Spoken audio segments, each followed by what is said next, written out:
everyone! Food52 is one of my favorite food websites and culinary resources. Every year they hold this epic cookbook challenge called the Piglet. This year they asked me to be a judge, and I was so honored I couldn't say no.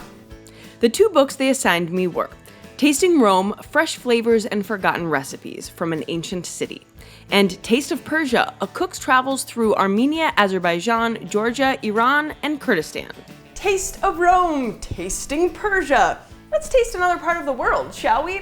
Both cookbooks are culinary travelogues. They're about places just as much as they are about food. In fact, these two cookbooks make the case for the two being inseparable. And lucky for me, I adore both of these cuisines. I couldn't wait to dive in. The authors of each book walk us through the streets they describe so beautifully, even journalistically.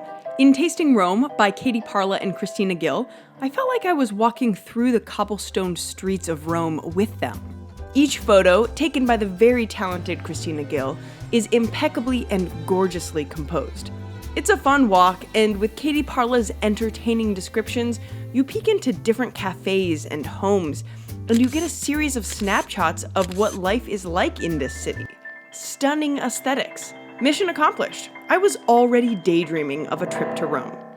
Parla and Gill wooed me. You can't judge a book by its cover, and yet, of course, we all do. So my initial impression of Tasting Rome was more favorable because I felt like it would be so hard to top. Then I picked up Naomi DeGood's Taste of Persia to familiarize myself with, as she says, cuisines without borders. These photos feel more journalistic, but the content is so compelling, you slide inside the pages. She took all the photos herself while she traveled solo through these countries. Which, food aside, is incredibly impressive to me. As I flipped the pages, I again felt transported. But this time I was in her shoes. So in Georgia, for instance, I would get a peek, then investigate. I'd spy a woman making khachapuri, then go up to her doorframe and be welcomed into her home. I'd watch her and her friends make khachapuri, then sit with them on the grass, talking and drinking Georgian red wine. I really feel like I got to know the author while reading this, so I'll call her Naomi. Hope you don't mind. Naomi emphasizes the people behind the food and brings them close. The people behind the news headlines we read about, the part of the world that can feel so alien. And the food! Oh man, my appetite was cheering about so many of the recipes found in Persia. I loved the Italian food from Tasting Rome, but the Persian dishes lured me into that world. And I was drooling over everything. By the time I'd finished my first pass of each book, I discovered that Tasting Rome was sprinkled with sticky notes, whereas Taste of Persia was absolutely littered with them. I wanted to make everything Naomi described. The first issue I came upon was at the grocery store. Both books sometimes call for difficult-to-source ingredients. Fennel pollen from Rome and blue fenugreek from Persia are not going to be found at your local grocery store. Even my Brooklyn Whole Foods couldn't help me there. Luckily, the authors of both books have the home cook in mind and do offer suggestions for online specialty store recommendations.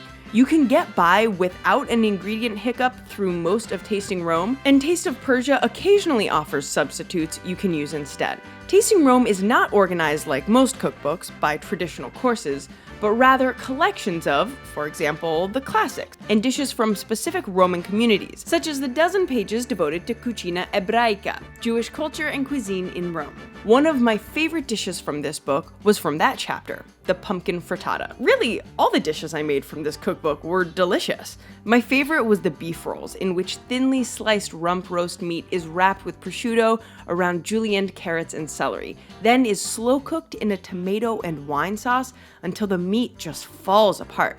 My fiance, Connor, loved the rice-stuffed tomatoes surrounded by chunks of potato. And I enjoyed trying my hand at the classic carbonara. But with many dishes, I had recipe questions along the way. I wanted clarification. Like when I was roasting the peeled cherry tomatoes for the garlic, oil, pepperoncino, and roasted tomatoes dish, I wanted a visual cue. What should the final tomatoes look like? Like, how roasted should they be? I ended up just guessing. Taste of Persia's table of contents is organized more traditionally, by salads and vegetables, soups, fish, sweets, etc. Naomi further breaks up each of those sections by country and expounds on regionally specific distinctions within each category. The dishes I made were so stinking good. They were simple and hearty. Pomegranate walnut chicken stew was ridiculously easy for that addicting burst of flavor surrounding and infusing the bites of tender meat. Spinach borani was something that I'd welcome as a side dish to just about any meal on my plate. Baked Persian rice that, to me, exemplifies comfort food. And a lot of the recipes are quite healthy, although that's not something that Naomi emphasizes. Culture and flavor trump in Persia. She's more of an anthropologist than a chef. I appreciate that her recipes are just as approachable to a home cook as her travel anecdotes are entertaining and informative. I so enjoyed her stories and somehow felt more of an understanding of and connection with the food I was preparing and eating because of it. I thoroughly enjoyed both of these cookbooks, but alas, I must choose a winner. Because Taste of Persia will remain on my kitchen shelf, whereas Tasting Rome will likely make its way to my coffee table, Taste of Persia wins. Thanks for watching, and as always, keep it quirky.